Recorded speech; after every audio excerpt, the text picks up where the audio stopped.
રાજકોટ તથા દિલ્હી ખાતેથી થયેલ ઘરફોડ ચોરીના ગુના ડિટેક્ટ કરતી વડોદરા શહેરની ગુરવા પોલીસ સ્ટેશનની ટીમ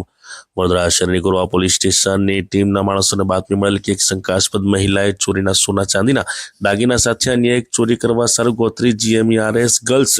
હોસ્ટેલ ખાતે રેકી કરી રહેલ છે અને મોકો મળેથી ચોરી કરનાર છે, જેના બદનમાં કાળા કલરનું ટી-શર્ટ તથા કાળા કલરનું પેન્ટ પહેરેલ છે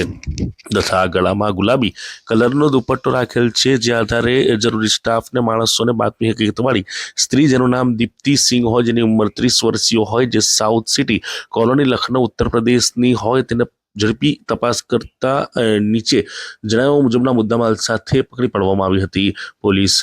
દ્વારા સોનાની એક બ્રેસલેટ, સોનાની એક ચેન નેકલેસ, એક સોનાની વીંટી, 3 સોનાની બુટ્ટી તથા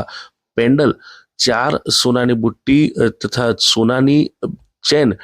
તૂટેલી 2 ટુકડા તથા મિક્સ ઇમિટેશન 10 નંગ, આમ કુલ 2,04,200ના મુદ્દામાલ સાથે આ મહિલાને ઝડપી પાડી કાયદેસરની કાર્યવાહી હાથ ધરવામાં આવી હતી।